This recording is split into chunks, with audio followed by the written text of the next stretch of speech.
Y en esta mañana vamos a ver la bienaventuranza número 2, así que los voy a invitar a que lean el versículo 4 de Mateo capítulo 5.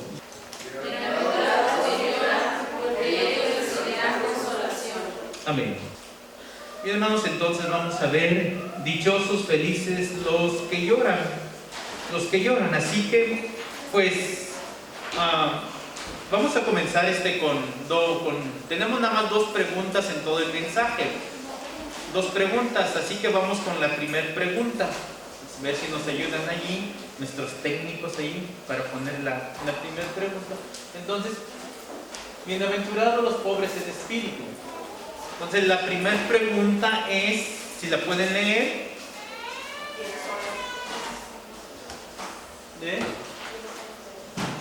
Ay, no, ¿verdad? ¿Quiénes son los que lloran? Bueno, creo que tenemos otra por allí, hasta mero abajo. Está ahí está, entonces los que lloran, dichosos los que lloran. De ahí está la primera pregunta. ¿Quiénes son los que? ¿Quiénes son los que lloran? Quiero compartirles 3 cosas entre quiénes son los que lloran. 3 cosas en cuanto a quiénes son los que lloran. Primero, si haces bosquejo, ¿quiénes son los que lloran? Primero, ¿qué clase de aflicción es la que trae consuelo y gozo? ¿Qué clase de aflicción es la que trae consuelo y gozo? Sí, porque los que lloran van a ser consolados. Pero ¿cuál es la clase de aflicción que trae consuelo y gozo? Bueno, por el contexto es claro que aquellos a quienes se les promete consuelo, aquellos a los que se les promete consuelo son primordialmente, porque ya me iba a adelantar, no son primordialmente los que reciben consuelo, no son primordialmente los que lloran la pérdida de un ser querido. Los consolados del pasaje no son, los llorones del pasaje no están llorando porque se les perdió un ser querido o porque se les perdió su perrito. No son los que perdieron algo. No es los que están pasando por un dolor así físico, un dolor tormentoso de una emoción. Esos no son los que reciben consuelo, esos no son los que lloran, esos no son los llorones de nuestro pasaje. No está hablando de este tipo de personas que lloran, ¿sí? Entonces, ¿cuál es la clase de aflicción que trae consuelo y gozo? Entonces, no son estos, los de la pérdida, sino los que lloran la pérdida de su inocencia. Los que lloran la pérdida de su inocencia. ¿Se acuerdan cuando Dios le dice a Adán? Yo creo que me voy a quitar esto, güey, porque no me deja. Están empañando todos los lentes y los veo como que ya se me fueron. Digo, ¿dónde están? Aquí están. Donde se acuerdan cuando Dios le dice a Adán, ¿dónde estás?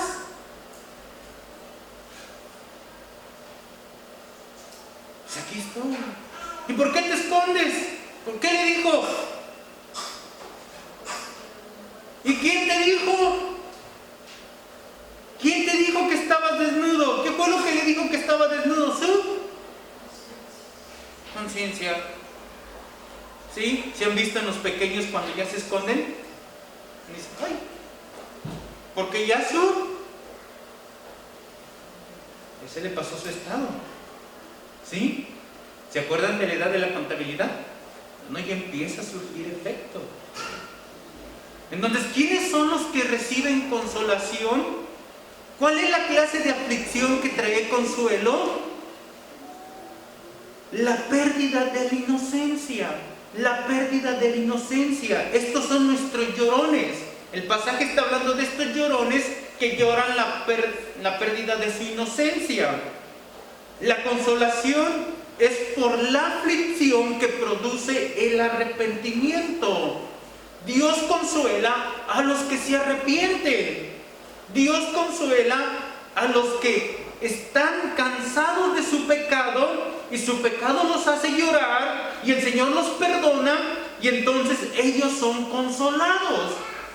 Son consolados los que pasan aflicción por su pecado.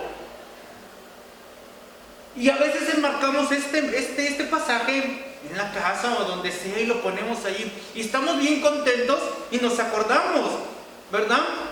Ay, no comí hoy y me pongo como a llorar y digo, pero el Señor me va a consolar. No está hablando de eso. Es como cuando la gente va a un funeral y dice que consuela al que está ahí, lo consuela por lo que está pasando.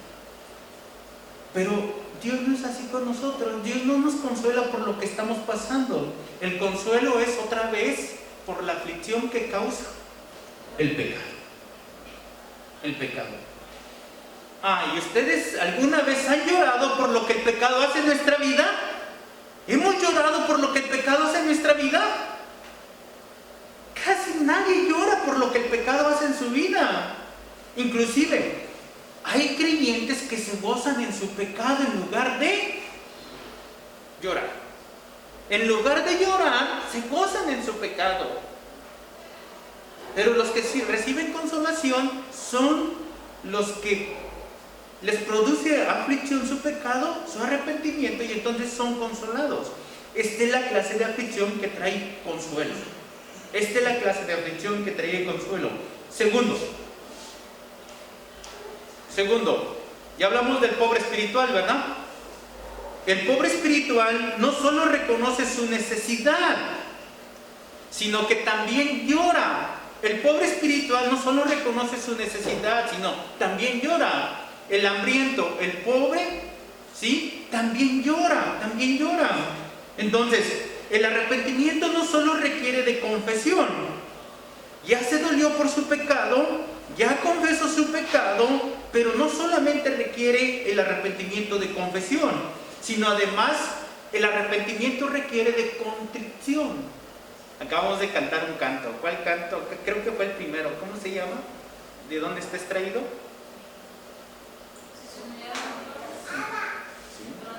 Sí. Segundo de Crónicas 7:14.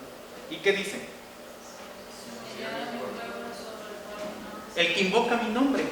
El confesión, sino también de contrición. Es lo que podemos denominar como lágrimas de evidencia. ¿Sí? Los que lloran por lo que causa su pecado, por el dolor de su pecado, lo podemos denominar como lágrimas de evidencia. El que se arrepiente tiene que llorar. El que se arrepiente tiene que llorar. Ojo con esto, ¿verdad? Ojo con esto, porque he visto muchas personas que hacen algo y dicen, estoy arrepentido, pero parece que tienen más gozo en su vida que ni dolor, que ni pésame, que ni lloro, ¿verdad? Entonces, es lo que podemos denominar lágrimas de evidencia, la contrición, la confesión, la contrición lleva lágrimas de evidencia, no lágrimas de cocodrilo, no lágrimas de cocodrilo. Entonces, ¿por qué? Porque los arrepentidos, lágrimas de cocodrilo, lloran pero no dan evidencia. Lloran pero no dan evidencia. ¿Verdad? Entonces, los arrepentidos, lágrimas de cocodrilo, lloran pero no dan evidencia. Y aún más, no retribuyen el mal que cometieron.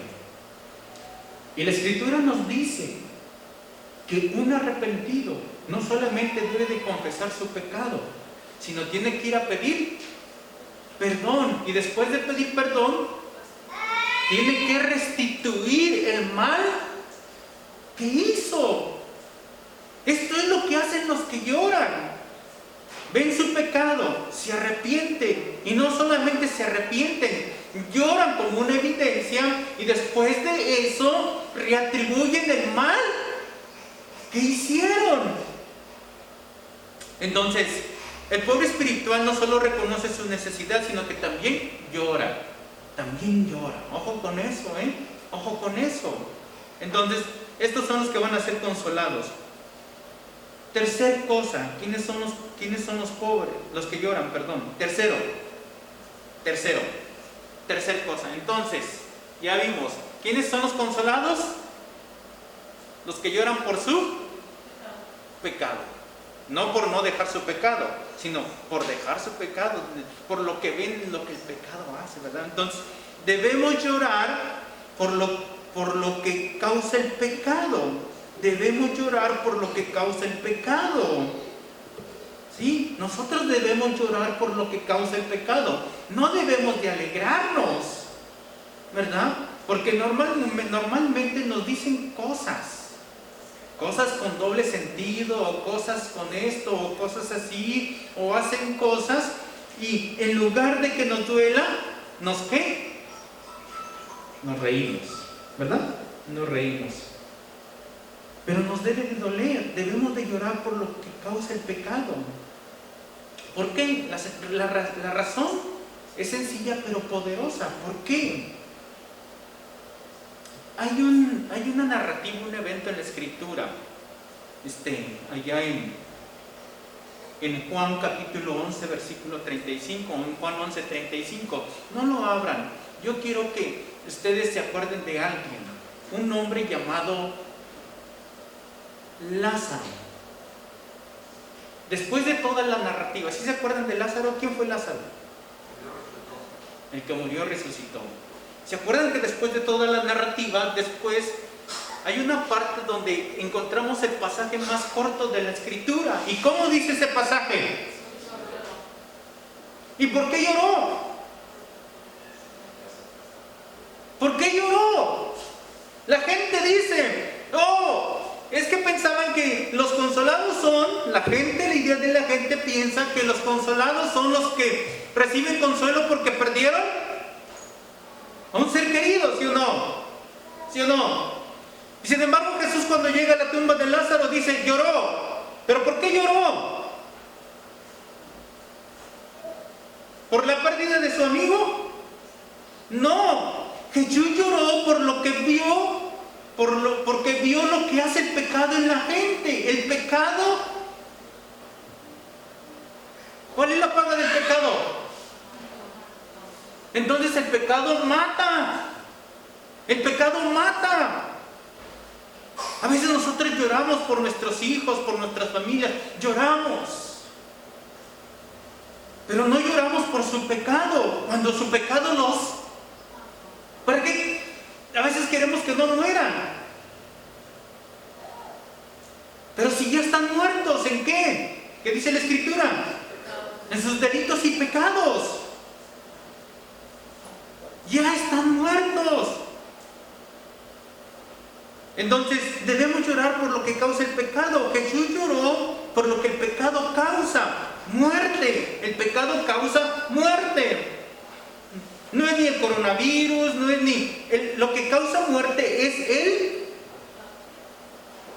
pecado, ¿verdad? El coronavirus nada más causa una muerte. ¿La muerte qué? La muerte física, ¿sí? Pero el pecado causa dos muertes: la muerte física, espiritual. Dos por uno. Entonces Jesús lloró por lo que el pecado causa: muerte. Pero también lloró por la ciudad impenitente. ¿Saben qué es un impenitente? ¿Saben que un impenitente es alguien que no cambia de actitud, de ideas y de intenciones? Entonces Jesús lloró por la ciudad impenitente que no le recibía. Es decir, que no cambió su idea, que no cambió su actitud y que no cambió sus intenciones para con el Mesías. Por eso llora Jesús por esa ciudad. ¿Sí? A pesar de las evidencias y los milagros que hizo, no creyeron. Y llora por esta ciudad, llora. Entonces Jesús llora por lo que causa la muerte. Perdón, por lo que causa el pecado, que es muerte. Jesús llora. Jesús llora. Por eso les digo que me impresiona cuando hay creyentes que en lugar de llorar por lo que el pecado hace en sus vidas, contentos. Están contentos y en lugar de abandonarlo, lo abrazan más. Y lo que más me sorprende es que piensan que Dios nos va a estar consolando en ese sistema de ¿qué? De pecado. Yo creo que todas estas teologías que hay en nuestros días acerca de que tú eres el campeón, tú vales, tú puedes, Jesús te fortalece, pero todas esas teologías no llevan la otra parte. Citan el pasaje de Jesús: pídeme todo lo que quieras y lo recibiréis. Entonces clamemos, digámosle a Dios, y va a derramar bendiciones, y va a traer todo, y tú vas a estar bien, y Dios te va a sanar, y todo esto. Sí, todo esto, pero nunca ponen la otra contraparte. Si me obedeces, si me buscas, sí, la condición A. ¿Sí? ¿Por qué creen que este tipo de teologías, por qué creen que este tipo de predicadores que hasta se bajan del valle y persiguen, y en un momento donde toda la música está bien padre y la música te está allí llegando al corazón? Hay personas que vienen a la iglesia que no son creyentes y dicen: no sé por qué es la única parte que me siento bien, porque hay paz, hay algo allí que los está poniendo así, encontrándose con su otro yo de maldad, ¿verdad? Entonces viene el predicador y le dice: ¿qué estás pasando por algo? Dios me reveló que tienes una gran necesidad. ¿Sí o no? Dicen, y entonces le dicen: acepta a Jesús y entonces todo eso se va. No. Claro que todos tienen necesidades. Ahorita todos aquí tienen necesidades. Todos pasaron por una situación, algo difícil durante la semana, algo que los puso tristes, algo que les dolió, algo que los decepcionó, algo, cualquier cosa, ¿sí o no? Entonces tú vienes el domingo y yo te digo: ¿qué estás pasando? Pues oye, ¿qué estás pasando? Todos los días pasamos. Y este tipo de teologías apelan a esos sentimientos. El lloro provocado por los sentimientos, pero no el dolor provocado por el arrepentimiento, por el pecado, no por reconocer: tú eres pecador, tú necesitas a Jesús y tu mal es tu pecado, que si no te arrepientes te va a llevar a la muerte. Entonces es más difícil de cuando hay decir: ¿tienes? ¿Es tu más grande necesidad? ¿Tienes? No, ¿cómo? Entonces aceptó al Señor Jesús en su emocionalismo. Estaba llorando, y yo he visto personas que aceptan a Jesús llorando así con lágrimas, pero son lágrimas de cocodrilo. No son lágrimas de evidencia de una contrición. Son lágrimas porque se le están prometiendo que todos sus problemas, que todas sus situaciones difíciles, que lo que está pasando, todo eso se va a acabar. Ahí estaban haciendo unas declaraciones de Diego Manuel, que a pesar de todo lo que está pasando en su vida y en su ministerio, Dios está con él. Y Jesús dijo: si no te arrepientes, lo mismo te va a pasar. ¿Verdad? Entonces, ¿dónde está todo lo que promete? Es interesante que cómo se apelan a las emociones. Y dicen: Dios te va a dar todo esto, pero Dios no te va a consolar si no te arrepientes, si no lloras por lo que el pecado que hay en tu vida. Dios no te va a consolar,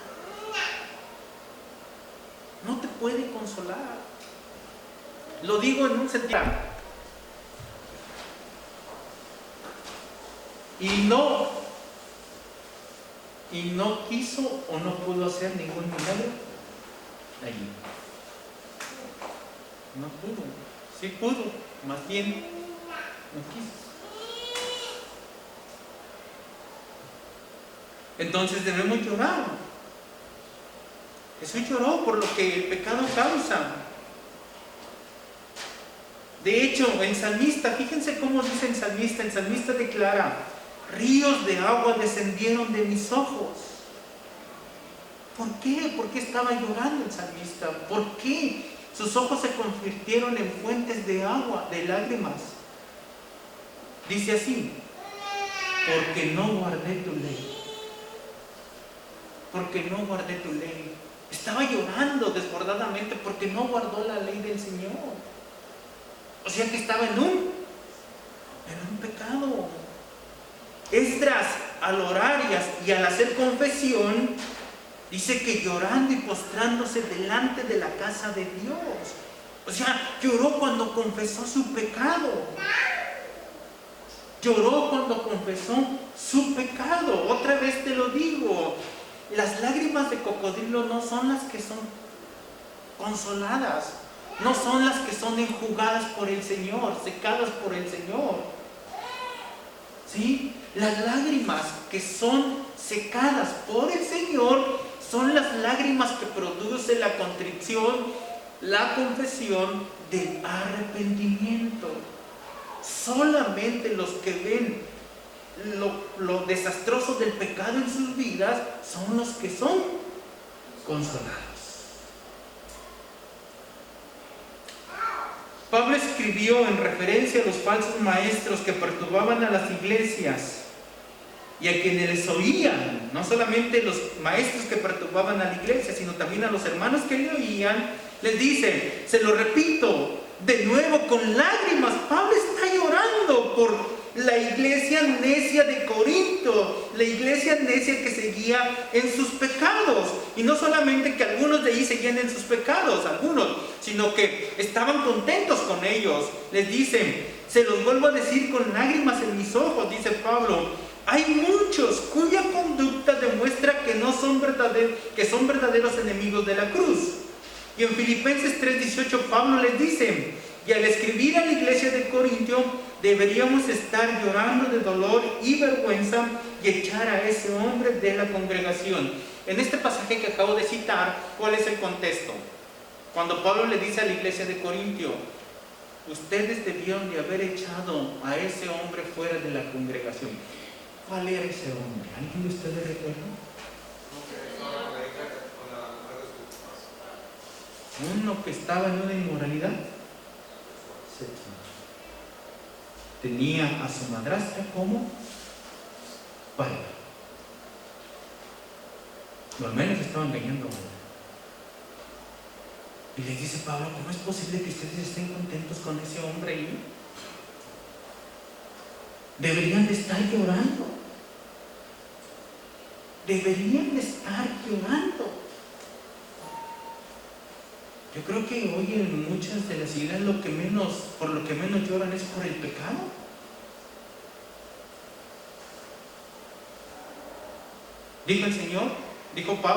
Pablo dice que no te juntes con aquel que llamándose hermano, ¿verdad?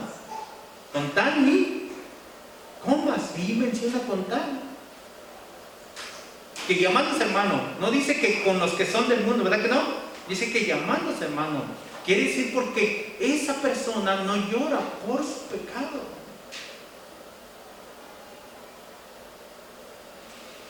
Dice Pablo, debería darles vergüenza. Entonces, en igual manera deberíamos llorar tanto por el mal existente en el mundo.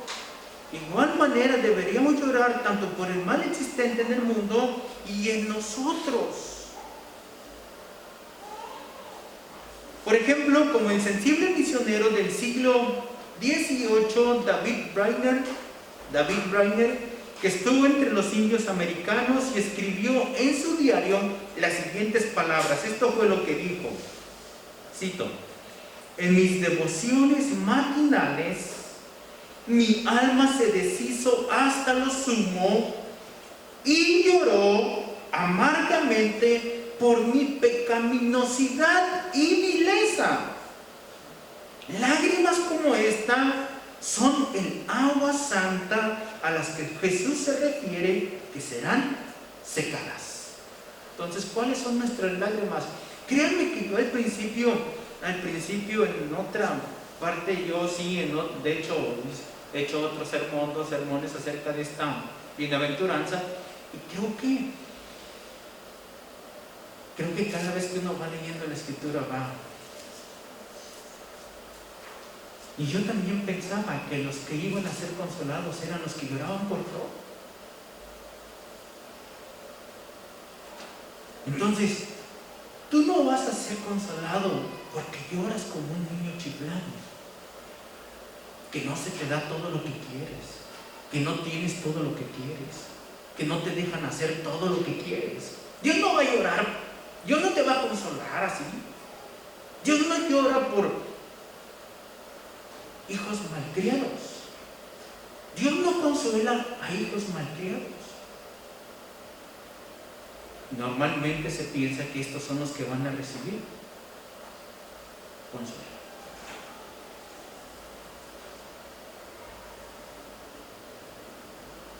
¿Se acuerdan de la imagen al último en historia del hijo pródigo?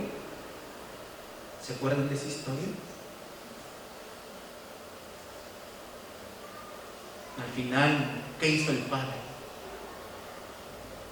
¿Qué hizo el padre?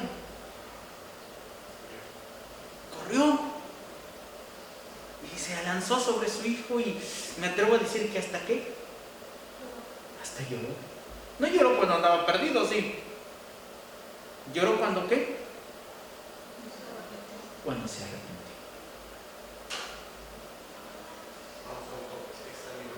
Exactamente, cuando se arrepintió. Entonces, 3 cositas nada más. Dijimos, ¿quiénes son los consolados? Bueno, primero vemos qué clase de aflicción es la que trae consuelo y gozo. Segundo, el pobre espiritual no solo reconoce su necesidad, sino también llora. Y tercero, debemos llorar por lo que causa el pecado. No abrazarlo. Yo de veras estoy sorprendido con quienes no lloran por su pecado. Voy a cerrar este punto con una anécdota, ¿sí? Se dice que una vez en una ciudad hubo una invasión de murciélagos. Entonces, 3 pastores de la localidad, de esa ciudad que se inundó de murciélagos, se infestó de murciélagos, tenían la costumbre de ir a tomar cafecito para platicar acerca de las cuestiones ministeriales. Entonces, en una de las pláticas, pues empezaron a conversar de la invasión de murciélagos que había en su ciudad, porque hasta los templos se infestaron de eso.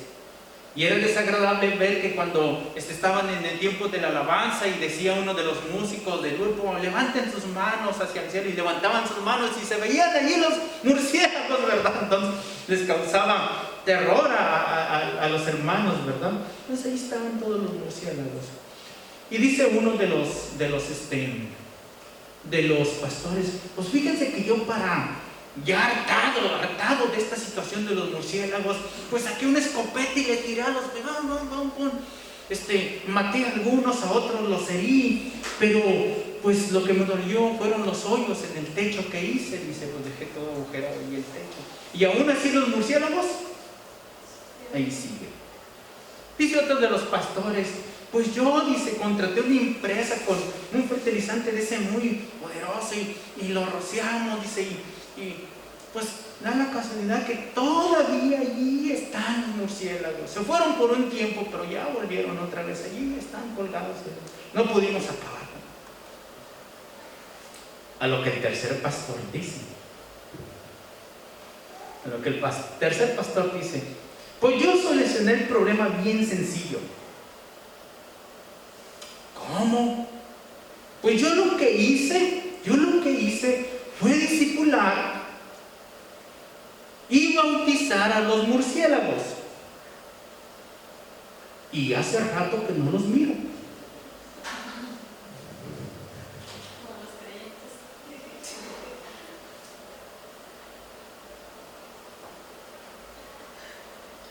Esos son los que no lloran por su pecado.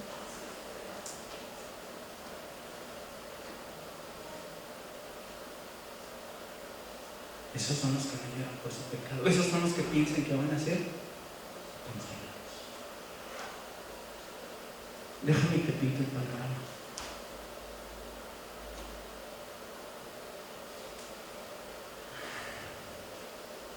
Yo a veces pienso como Cantinflas que la justicia es ciega, pero al fin llega, tarde, pero llega. Ese es el cuadro. Ese es el cuadro para los que no lloran por su pecado. Llega. Dios no da por inocente al culpable. De hecho, David pensaba, mira, estos son bien tremendos, mira, andan como si nada. Y le dice el Señor, no tengas envidia de ellos, porque les llegará. Es el mal. Vamos con la segunda pregunta para terminar. Segunda pregunta. A ver, ahí nos ayuda. Segunda pregunta. ¿Qué recibirán los que lloran? Entonces, los que les da dolor su pecado, los que se cometen un mal y se arrepienten. Cuando te arrepientes, la sanación no es así algo como nubes de algodón. No, el pecho se contrae y duele, da una punzada. De hecho, parece como si te fueras a morir, porque tu pecho se contrae, duele mucho el pecho. No sé por qué, pero así sucede. Entonces, ¿quiénes recibirán consuelo? ¿Qué recibirán los que lloran? ¿Qué recibirán los que lloran? Pues van a recibir consuelo. Quiero compartirte tres cosas en cuanto a este punto, tres cositas. Primero, ¿qué recibirán los que lloran? Consuelo. Primer cosa, consuelo por el quebranto de nuestro corazón al ver nuestro gran mal. Consuelo por el quebranto de nuestro corazón al ver nuestro gran mal. Un corazón quebrantado no posee una posición de arrogancia. Por el contrario, la humildad que le proporciona el quebranto, lloro, lo pone en una posición de no exigir. ¿Sí? Por lo contrario, es una persona que ofrece, no que pide. Es una persona que ofrece, no que pide. Sobre todo si tiene que reivindicar, es decir, reparar el mal que proporcionó o causó. Entonces, un corazón quebrantado no está en una posición de exigir. Un corazón quebrantado no está en una posición de exigir. Y luego los creyentes, según con nuestro corazón quebrantado, leemos en Salmo 23, y lo que más hacemos es pedir, ¿verdad? Dame, bendíceme, tócame, sáname, muéstrame, lléname, ¿verdad? Todo entonces. Pero un corazón quebrantado no posee una arrogancia. Toda persona que se arrepiente nunca toma una postura, una posición de exigencia. Ojo con eso. Para cuando tú vayas a pedir perdón por algo que hiciste, no lleves una actitud de exigencia.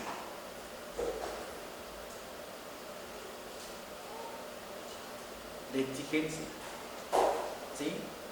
Me he topado con infinidad de personas, ¿verdad? ¿Ustedes alguna vez han visto cuando una pareja tiene diferencias? Y tienen diferencias y están en disputa porque las dos personas están ¿qué? ¿Están qué? Exigiendo. ¿Qué es lo que exigen?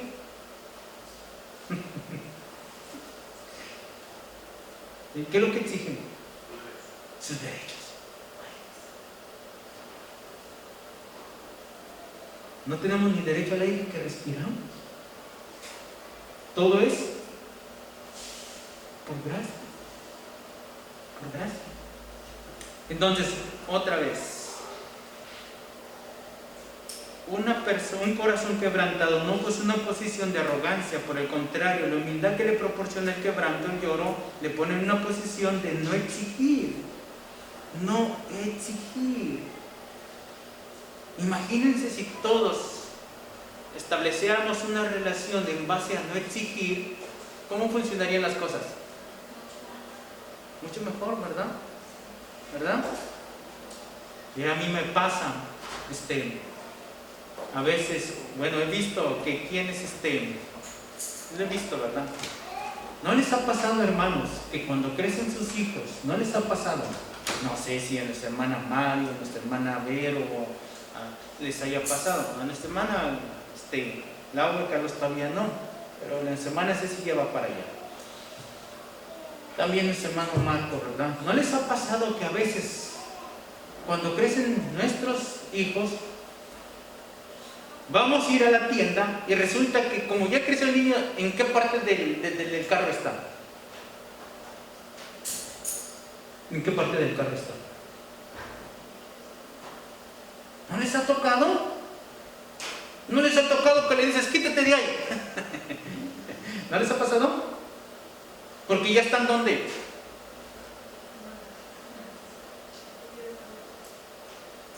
Quítate de ahí.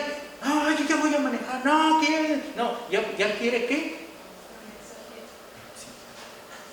Y todavía ni siquiera trabaja. Y aunque trabaje, no está para ti. Los que no ven su mal son exigentes. Es lo único que son. Son bien pediches. Lo único que hacen es pedir. Son unas tragamonedas que lo único que hacen es comer, comer, comer, ¿verdad? Son unos que les dicen, son como el asadón. Todo para acá. Esos son los que no se dan cuenta, los que no lloran por su mal, los que no lloran por su pecado. Nada más están. Son las ovejas engordadas de Ezequiel. ¿Se acuerdan de esas? ¿Verdad? Que nada más están viendo. ¿Sí? Entonces, ¿quiénes reciben consuelo? Los que están quebrantados en su corazón, los que ya vieron su mal, los que no exigen, sino los que dan. Los que dan son los que son consolados, los que siempre están dispuestos, los que tienen una actitud de empatía para con los demás. Esos son los que reciben consuelo. Esos son los que reciben consuelo. Ahora, segundo, el consuelo proporciona libertad. El consuelo proporciona libertad. Eso es lo que sucede cuando lloramos. Somos libres. Somos libres cuando lloramos por ver lo desgarrador que es el pecado. Somos libres y conocerán la verdad y la verdad te hará libre. El pecado es una prisión, ¿verdad? Es tan sutil esa prisión porque hace pensar que lo de afuera está mal, lo de afuera es incorrecto, lo de afuera es lo sucio, cuando lo de adentro de la prisión es lo que está sucio. Ahora, son unos barrotes, es una prisión, es de cristal sus barreras, pero nos cuesta tanto salir de ellas. Así que el consuelo proporciona libertad. Ya cuando nos arrepentimos, esa prisión se cae y somos libres. Somos consolados. Estoy convencido que una de las cosas que más nos cuesta dejar es nuestro pasado o nuestro pecado. Déjame decirte que la palabra consolar, la palabra consolar viene del latín consolari. La palabra consolar viene del latín consolari, del prefijo con, que a la vez con, ¿sí? ¿Se acuerdan que eran lo que tenían los primeros creyentes del primer siglo? Dice que tenían una una coinonía, ¿sí? Estaban juntos, coinonía, tenían todo en común, juntos tenían todo en común, todos. Entonces, del prefijo con, que quiere decir unión, tiene que ver con unión, y el verbo solari, que significa aliviar o calmar. Entonces, consolación es una relación que alivia. Consolación es una relación que alivia. Entonces, el consuelo proporciona libertad, porque tú te metes en una relación con Cristo y esa relación es la que te alivia de tu pecado. Es la que te alivia de tu pecado. Te limpia de tal manera que te hace libre de esa cárcel, te quita ese peso, te quita todo eso. Entonces la relación con Cristo es la que alivia. Otra vez, yo soy la vid, dice el Señor, y ustedes, los creyentes, pero si se separan de mí, no van a estar aliviados. No puede haber frutos de alivio hasta que estén pegados a mí. Y la única manera de estar pegados es cuando lloramos por lo que nuestro pecado es en nuestra vida. Tercero, entonces, ¿quiénes que van a recibir los consolados? El consuelo. ¿Qué van a recibir los que lloran? Consuelo. ¿Qué proporciona el consuelo? Libertad. Y tercero y último, un día el consuelo será definitivo. Un día el consuelo será definitivo. Lloramos y lloraremos, o debemos llorar, y algún día más lloraremos por la devastación, sufrimiento y muerte que el pecado disemina por todo el mundo. Porque solamente en el estado final de gloria el consuelo de Cristo será completo. Porque solo entonces el pecado no existirá más. Entonces un día el consuelo va a ser definitivo. Un día va a ser definitivo. Por eso dice la Escritura, Dios enjugará toda lágrima de nuestros ojos. De nuestros ojos.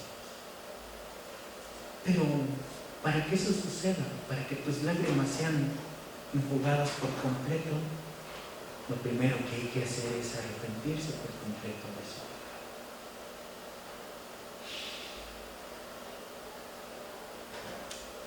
¿Sí? ¿Verdad? Llorar es toda una paradoja. Ante los ideales, la cosmovisión del mundo es algo totalmente descabellado lo que pide el pasaje. Ya que para el mundo, los felices son los que ¿qué? Los que pecan, los que ríen, ¿verdad? Según el mundo, ¿quiénes son los felices? El que hace lo que le hace sentir bien. No hay ninguna cerca que no puedan cruzar. Que te dicen, si tú te sientes bien siendo gay, haz eso. Si tú te sientes bien siendo esto, haz eso. Si tú te sientes bien dándole de golpes a alguien, síguelo haciendo, ¿verdad? Si tú te sientes bien abusando de alguien, sigue abusando, ¿verdad? Si tú te sientes bien emborrachándote, síguete emborrachando. Pero ese es el estándar del mundo, esos son los felices. Por eso lo que pide el pasaje para el mundo es descabellado. Pero es una paradoja lo que el Señor dice. Lloren, ¿verdad? El ideal de la Escritura. ¿Cuál es el ideal de la Escritura? Entonces, los felices no son los que ríen, los que se la pasan bien, los que están en fiesta. Esos no son los felices. Así se piensa que los felices son los que están de fiesta en fiesta y se divierten y hacen esto y lo otro y se recrean y todo eso son los felices. Pero el ideal de la Escritura es Eclesiastés 7:2. Ese es el ideal de la Escritura. Dice así: vale más pasar el tiempo en funerales, es decir, llorando. Vale más pasar el tiempo llorando que en festejos. Al fin y al cabo, todos moriremos. Así que los que viven deberían tenerlo muy presente. Más vale estar en la casa del mercado que con los que hay. ¿Quiénes son los que lloran? Los que se arrepienten. Y los que se arrepienten reciben consuelo. Dice: sublime